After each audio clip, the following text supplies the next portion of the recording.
So hey guys, welcome to our YouTube channel. In this video I'm going to show you how to add rounded corners in your videos in Premiere Pro. So let's begin the video. So first of all, select a video in the timeline, then go to Effects panel. If you are unable to see the Effects panel, then go to Windows and make sure to enable Effects panel, and here search for Roughen Edges. Just drag and drop Roughen Edges to your video. Now let's go to Effects Control panel. Here you can see Roughen Edges.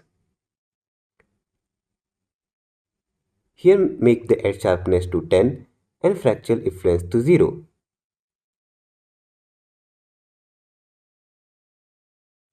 Now adjust the border as you like.